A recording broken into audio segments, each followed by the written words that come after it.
Have you ever found it odd that anxiety can be your first wake-up call? You've been asleep with no choices or challenges. How does anxiety sneak in before the day has even begun? Now, luckily, there's a pretty straightforward reason for this, and we're going to dissect it and then work out what we can do about it. Just the other day, I had one of those mornings. I swung my legs out of bed and noticed my heart was doing that too fast fluttery thing. And my muscles were just like all wound up. So why do some of us tend to wake up feeling anxious? So as we shift from sleep to wakefulness, our bodies naturally push out cortisol, a stress hormone. Now this hormonal surge it's like our internal morning coffee, prepping us for the day ahead, except it can make our hearts race a bit faster than we'd like before our feet even hit the ground. Now, it's a normal bodily reaction, but it can startle our system into feeling on edge as we start the day. The cortisol awakening response is closely linked with our circadian rhythm. If you wake up to anxiety first thing in the morning, you know how uncomfortable it can be. I certainly do.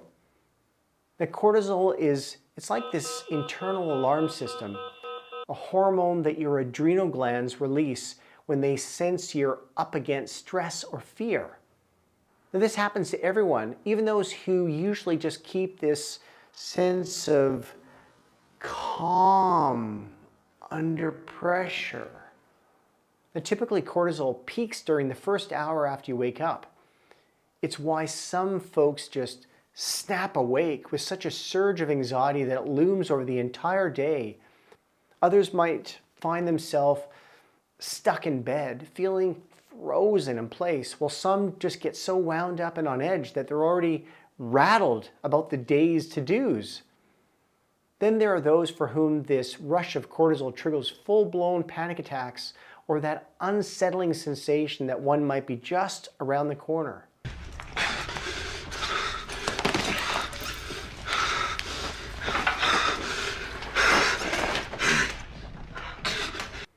But cortisol is not the only reason we battle with morning anxiety.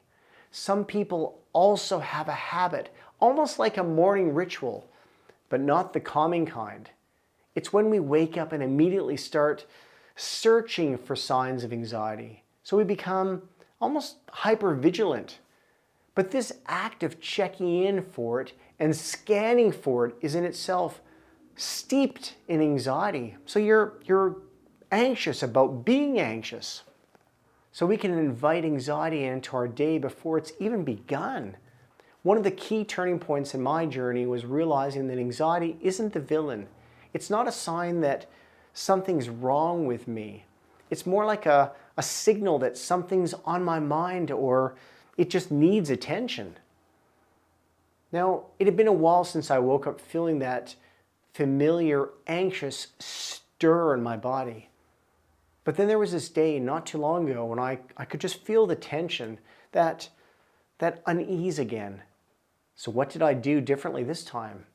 I decided to pause and really listen to what my anxiety was trying to tell me. And it didn't take long to figure it out. I had like a seriously packed day, so busy that a part of me doubted that I had the time or even the energy to tackle everything on my list. And these weren't just any tasks. They were important to me.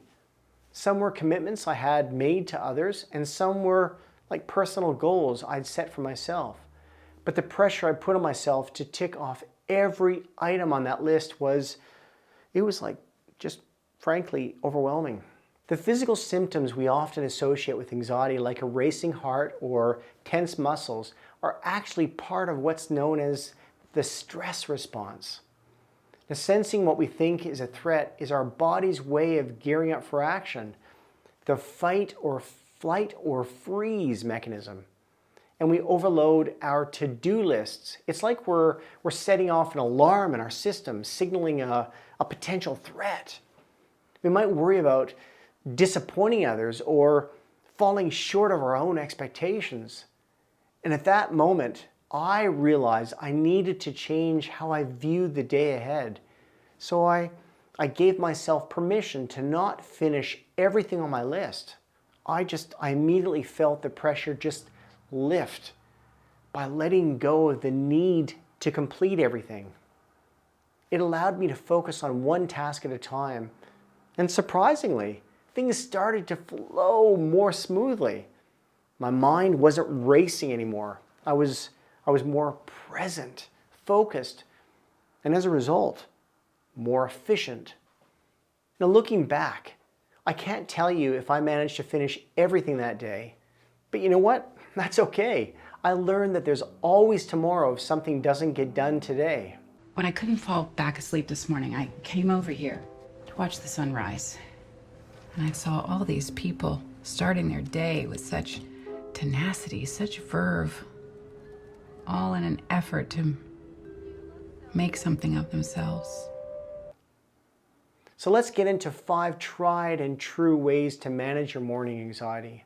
Now, these strategies have made a significant difference for me and the people I see in my private practice. Now, I've found that setting up my morning the night before can be incredibly helpful. This could be as simple as jotting down my top 3 daily priorities or deciding what I'll have for breakfast. The aim is to minimize the number of decisions I must make in the morning, which can help kind of just reduce that overwhelming feeling before the day begins. Good morning, Goldie. Front of warm, dry. And lying in bed, ruminating on anxious thoughts, it only just increases them. So don't hit the snooze button on your alarm. Instead, I've learned to get up and move.